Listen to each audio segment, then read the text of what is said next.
Ngayon po, mga kababayan, dahil nga ang balita ni Pangulong Bongbong Marcos na si Saldico daw po ay laya na, ay nahuli, arestado na. Naku po, mga kababayan. May plano. Ito pong si Senador Ping Lacson. No? Natingin ko, kinakabahan na yung 18 Marites at sila Orly Gutesa. Pakinggan ho natin, mga bossing.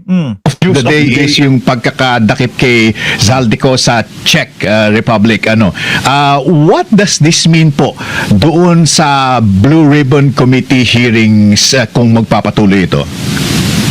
Well, first and foremost, welcome development. Kasi malaking bagay kung magko-cooperate ang may contribute ni Zaldico. Ayan. Tsaka talagang diretso na ho sa bibig. Hindi na tayong mga Pilipino napapaisip, AI ba yan? Sino ba gumawa niyan? May binutos ba dyan? Ganyan. Rektahan na po. Di ba I am Batman? Oh. Yun ang kagandahan ho doon. Tsaka yung nagsasabi ngayon na weak president, masabi nyo pa kaya yan? Ito na oh.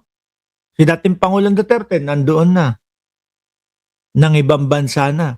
Si Bato de la Rosa nagtatago na. Na pinagyayabang pa ni Robin Padilla na pinagtatago niya daw si Bato de la Rosa.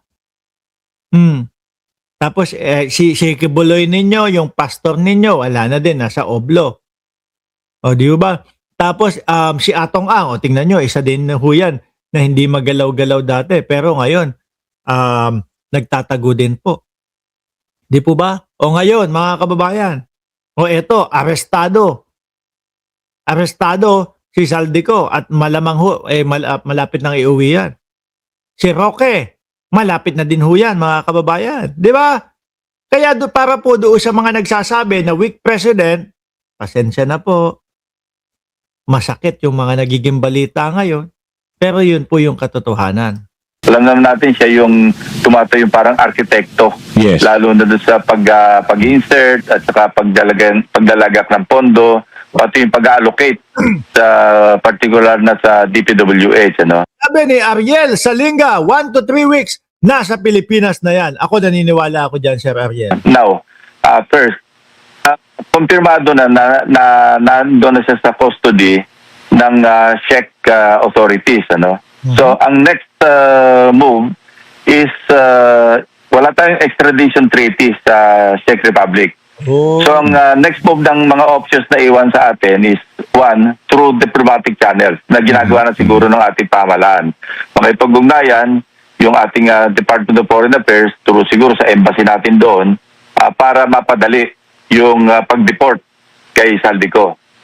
Ang deportation proceedings is a unilateral act sa part ng country kung saan nahuli si Zaldico, which in this case is the Czech Republic. So, ang influence lang ng Pilipinas doon, yun nga, makipag-ugnayan. Ang second option is through the Interpol. Kasi ang Czech Republic is a member of the Interpol. Oh, ayun na pala, mga boss Chipamo, sir. Yun na yung magiging isa sa lulutas sa problema kung paano iuwi si Zaldico, Interpol. So, may red notice list si Zaldico kung pwedeng doon dumaan yung pagpapadala ni Zaldico doon sa atin through the Interpol. Kasi member din tayo ng Interpol. Now, since gano'n ang situation, kung hindi lalabanan ni Zaldico yung kanyang deportation proceedings, kasi I suppose halos magkakapareho naman yung immigration laws ng iba't ibang bansa na binibigyan ng pagkakataon yung mismong tao ng due process. Meaning, pwede niya labanan yung deportation. Medyo magtatagal yun pag nilabanan niya. Pag nag-voluntarily, voluntary deportation na, mas madali. Now, pagdating dito, punta na tayo pag nandito na siya sa Pilipinas. No? Meron siyang pending warrant of arrest na na-issue galing sa Sandigan Bayan. Sa Blue Ribbon Committee, nag-issue kami ng show cause order last January. Noong inibitahan namin. Ipon na. Ano kaya ang itsura niya ni Zaldico pag-uwi? I love you, Baby M. 45, shoutout sa iyo, boss. Oh, at Ma'am Trexie Villa. Siya along with Orly Gutesa and several others at hindi sila sumagot doon sa show cause order. So nakapending yon.